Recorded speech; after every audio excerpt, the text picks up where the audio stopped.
Este es uno de los bares de mayor tradición en Mexicali. Aquí se documentó un suceso que quizá pasó inadvertido para muchos, pero no para aquellos portadores de la tradicional alegría mexicana que caracteriza a los Cachanillas. El 25 de octubre de 1973, a las 5:30 de la tarde, en esta barra, se sirvió el último trago de cerveza Mexicali, la cerveza que hizo famoso el nombre de la ciudad en todo el mundo.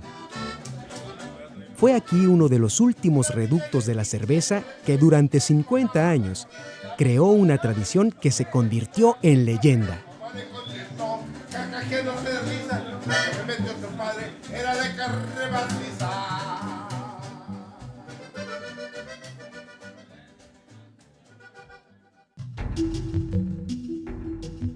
Para hablar de cerveza en Mexicali, no solo hay que hablar del clima caluroso que incita a refrescar el cuerpo y las penas con una cerveza helada, o de una ciudad con un alto consumo de esta bebida a nivel nacional.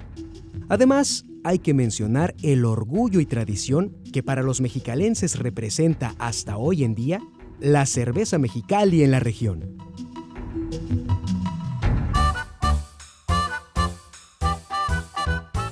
La historia de la cervecería Mexicali se remonta a los años 20 en el siglo pasado.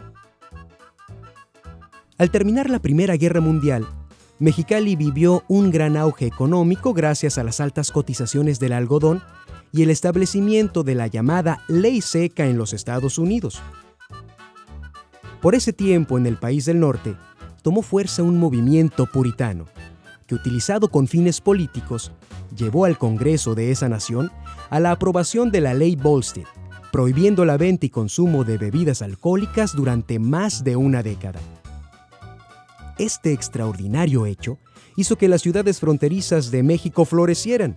Localidades como Tijuana y Mexicali en Baja California dejaron de ser simples villorrios y se convirtieron en ciudades donde se pusieron en funcionamiento bares, casinos, cantinas y hoteles con el fin de satisfacer la insaciable sed de alcohol y juego de los vecinos del norte. Era la época dorada de los años 20.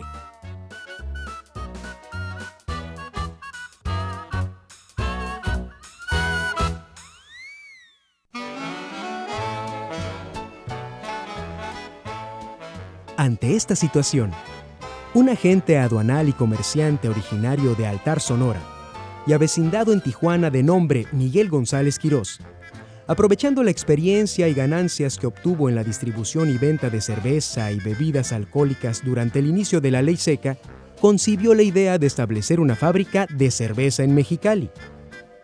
En 1921, don Miguel González consiguió socios que apoyaran su proyecto, localizó y adquirió una planta disponible en Canadá.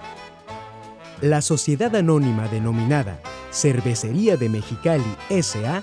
se constituyó el 12 de marzo de 1923, inicialmente con un capital social de 150,000 pesos, divididos en 150 acciones con valor de 1,000 pesos cada una. Los socios de esta fueron Miguel González, como socio mayoritario con la cantidad de 100 acciones. Le siguieron Albert Wiener con 30, Heraclio Ochoa y Luis H. Marín con 10 acciones cada uno. Después su capital social aumentaría a 500,000 pesos.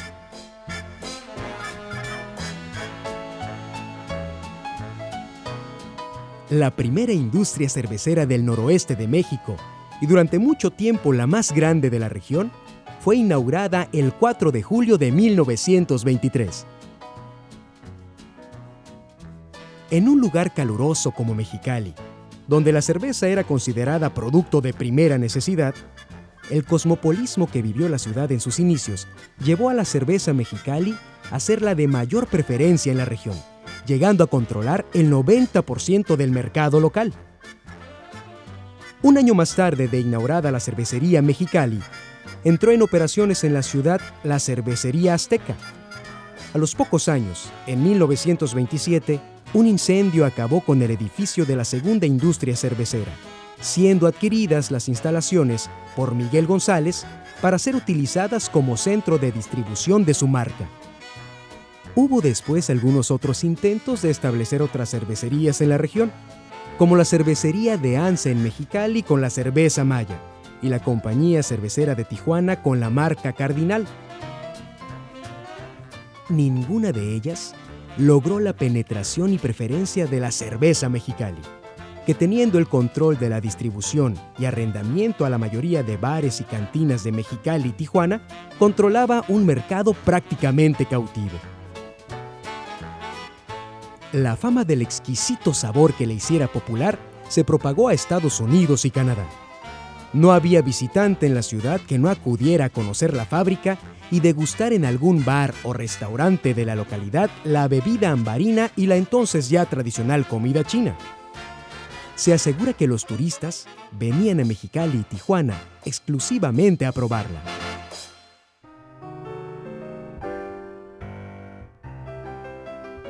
Su gran sabor era atribuido no solo a su materia prima, que era de primera calidad, malta procedente de Estados Unidos, lúpulo de Bohemia y arroz del país, sino en mayor medida a la calidad de los maestros cerveceros que laboraron en esta industria.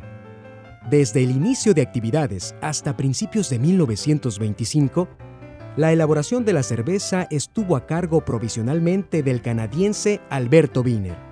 Para abril de 1925, llega procedente de la cervecería Miller de Milwaukee, Wisconsin, el alemán Adolfo Binder, que durante los 30 años que estuvo a cargo de la producción, se convertiría en un gran maestro cervecero de fama internacional, hasta su muerte en 1954. Posteriormente ingresó a la cervecería el danés Kai Frederik Jeppensen, hasta 1958. Después vendría el alemán Nikolaus Schnell, hasta 1967. Y por último, hasta el cierre de actividades en 1973, el norteamericano Adolf Carlos Blewenbreuer. Pero es a Adolfo Binder a quien se le atribuye el gran sabor de la cerveza, y sobre quien se especula que a raíz de su muerte se perdió la fórmula original y el sabor de la cerveza nunca volvió a ser igual.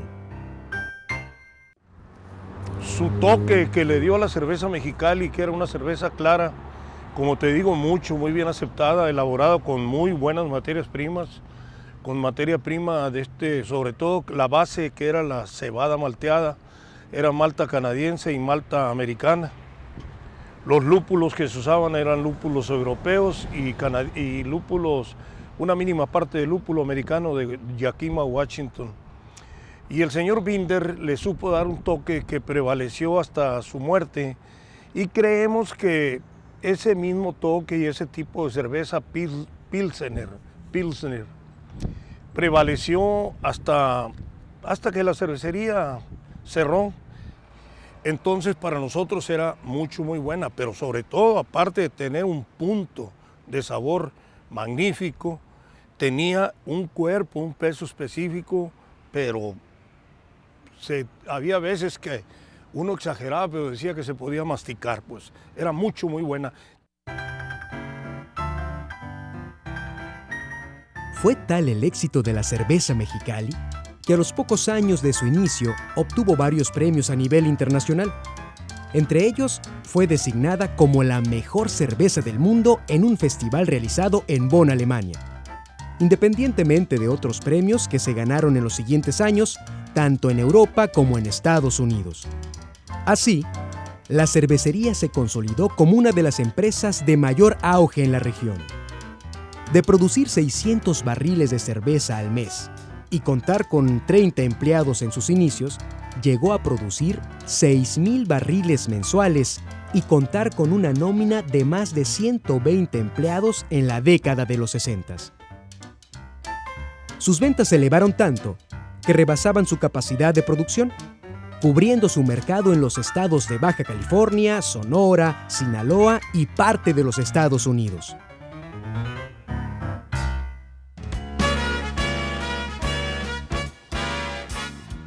La Mexicali se envasaba en varias presentaciones. En principio, la tradicional cerveza de barril.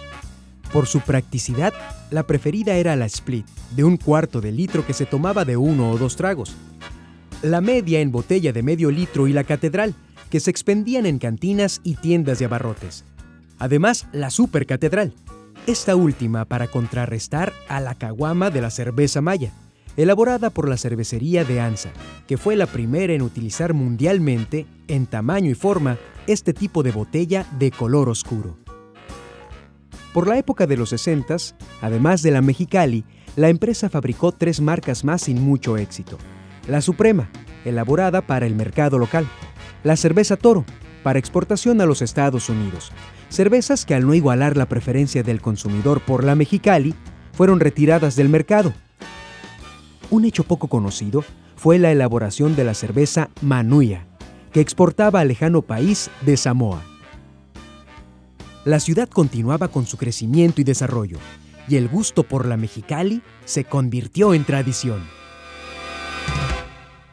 No olvide sacar del refrigerador varias botellas Super Catedral de pura Mexicali. Cuando llegue su esposo del trabajo o si recibe visitas inesperadas, o bien en un momento de descanso para usted, siempre es grato un vaso frío de cerveza Mexicali, pura Mexicali, producto de la cervecería más moderna de Baja California. Cerveza Mexicali, ahora con su nueva etiqueta, más moderna, más atractiva. Pero solamente la etiqueta es nueva, con líneas modernistas y atractivos colores, sello rojo, verde y oro. La Cervecería de Mexicali, Sociedad Anónima, le ofrece a usted. La cervecería contribuyó al establecimiento de varias tradiciones en la localidad. Una de ellas fue el programa de radio, que de 1951 a 1972 pasaba diariamente primero por la XCD y luego por la XSL, conducido por Fernando Ruelas Marín y posteriormente por Eduardo Reyes. También se volvió costumbre durante 15 años, en la temporada navideña, la instalación de un monumental nacimiento en los patios de las oficinas. Se dice que las figuras fueron traídas por el entonces dueño de la fábrica, Víctor González, de sus viajes por Tierra Santa. Así como el famoso salón Pipiripao, donde se ofrecían suculentas carnes asadas a los visitantes, que después de recorrer la planta para conocer el proceso de elaboración y embotellado, eran tentados a beber sin límite toda la cerveza de barril que pudieran. Pues qué linda memoria tienes, Agapón. Qué bonito gorgorea la cerveza en la botella, pero se ve más bonito cuando yo me prendo en ella.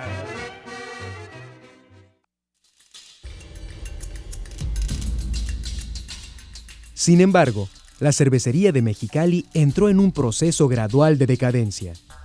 Al morir su fundador, don Miguel González, se hizo cargo su hijo, Víctor González Ips, quien condujo el negocio en sus últimos años hasta su cierre el 26 de septiembre de 1973. Nadie podía explicarse el porqué de tan extraordinario hecho. Muchas especulaciones surgieron para explicar el cierre de tan importante empresa, ícono de la ciudad.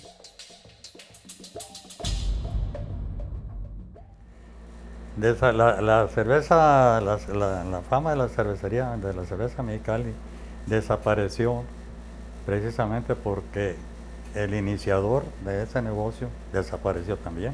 Murió don Miguel González y su hijo Víctor ya no le interesó, como ya el negocio, ya no le interesó porque él llegó a tener tanto dinero que se dio el lujo de vivir en París años pues a expensas del gran negocio que tenía su papá. Nomás porque el hijo, pues Víctor, ya no quiso tener nada. Tenía ya tanto dinero que ya no le interesó el negocio ni batallar, porque es cierto que tuvo sus problemas con los trabajadores, tenía sus problemitas que no los pudo él sortear, oye, ¿qué es la palabra? Aquí los de aquí también peleaban por lo suyo, pero la última gran huelga que tuvo la cervecería de Mexicali fue, me acuerdo yo, del 13 de marzo al 28 de abril de 1954.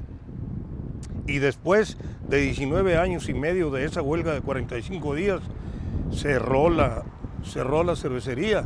De modo que esa huelga en sí no fue la culpable de haber cerrado. Yo pienso que porque las grandes cervecerías del sur del país empezaron a arribar aquí a Mexicali, pues abriéndose promociones con sus cervezas y pues tratando de ganar el mercado. Aparte de esto, considero yo que influyó también el cambio de poderes del gobierno en el estado a principios de los 70. El nuevo gobernador sacó una disposición en el sentido de que los lugares que vendieran bebidas embriagantes en el centro de la ciudad iban a salir a la periferia. Y pues eso también le afectó bastante a la cervecería porque tenía muchos expendios, muchos lugares exclusivos de la venta de la cerveza. Creo yo que esos factores influyeron para que cerrara. Por la creación de uno que otro bando diferente dentro de la cervecería de Mexicali. Y eso no redunda más que en mala administración. Entonces la cervecería de Mexicali se aplomó de plano, se descuidó cuando estaban arremetiendo muy fuerte esos tres consorcios. Otro elemento significativo que identificó a la cervecería con Mexicali fue su majestuoso edificio.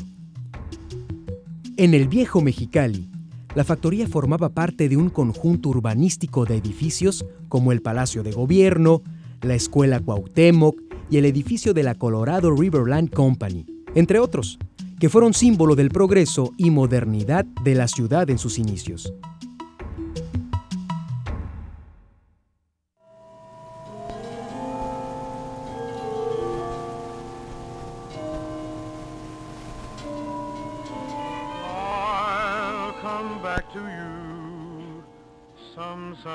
Después de permanecer varios años en el abandono desde su cierre en 1973, la noche del 20 de enero de 1985, un incendio destruyó la mayor parte de la estructura original. El viejo inmueble, símbolo de la ciudad, sucumbió a las llamas y con él parecían consumirse años de historia y tradición ante el asombro de los mexicalenses.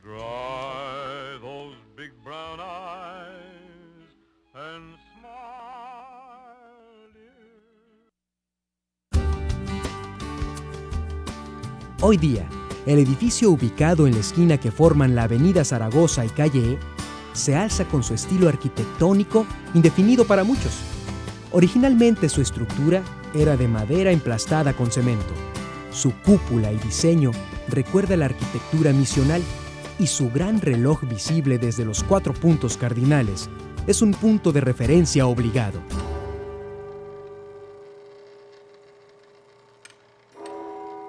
El trabajo de remodelación consistió en hacer un proyecto arquitectónico, presupuestos, revisar costo, tiempo para llevar a cabo la remodelación y dentro del proyecto arquitectónico realizar una serie de fachadas y elevaciones arquitectónicas para rescatar la fachada original.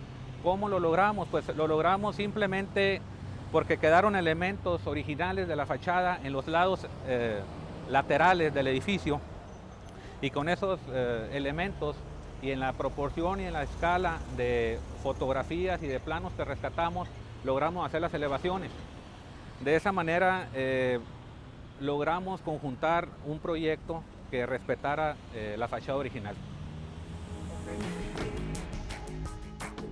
El nuevo propietario del inmueble, el Grupo Industrial Nelson, se dio a la tarea de reconstruir la fachada del edificio con sus características originales, que a partir de entonces se destina para uso de naves industriales, albergando en sus reconstruidas instalaciones a varias empresas maquiladoras de origen extranjero. Los otros edificios que componen este complejo son el edificio de oficinas administrativas construido en 1928 y el edificio de la Maltera edificado en 1940.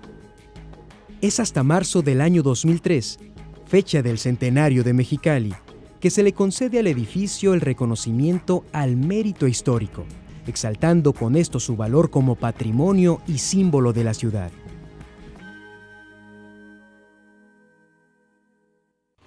Pues el objetivo de rescatar el edificio de la cervecería de Mexicali es un objetivo muy importante porque nos devuelve a los mexicalenses parte de nuestras raíces y nos da identidad a los mexicalenses acerca de nuestra ciudad.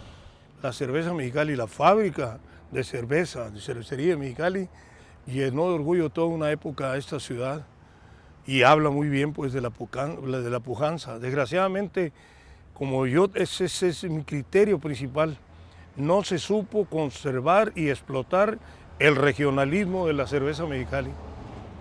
Han transcurrido 30 años desde que cerró la cervecería. Es mucho tiempo. Y sin embargo, hay mucha gente que anda procurando un recuerdo, una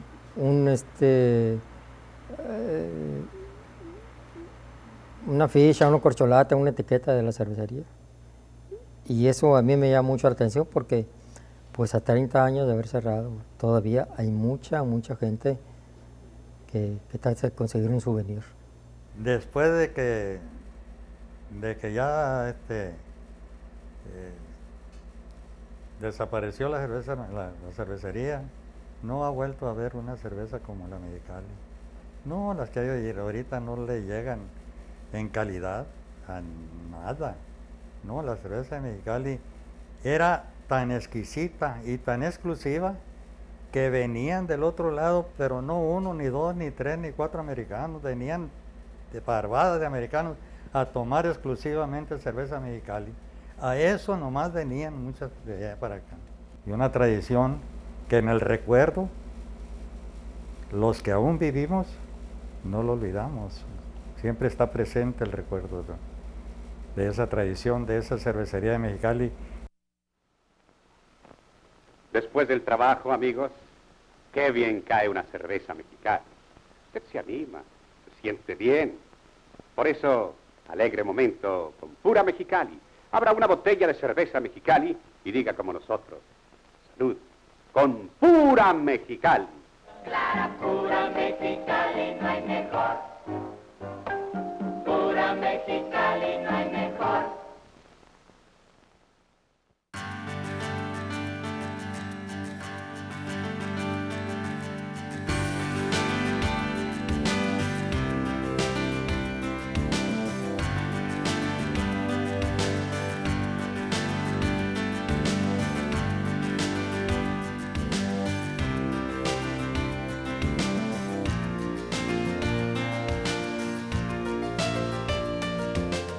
$50 años duró la cervecería de Mexicali.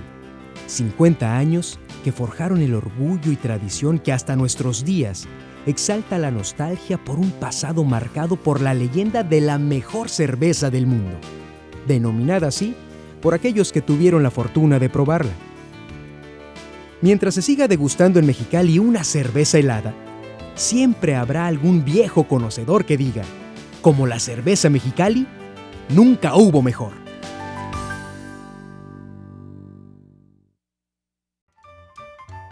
Uf, cómo me piden esa Mexicali. Cerveza Mexicali, positivamente no hay mejor.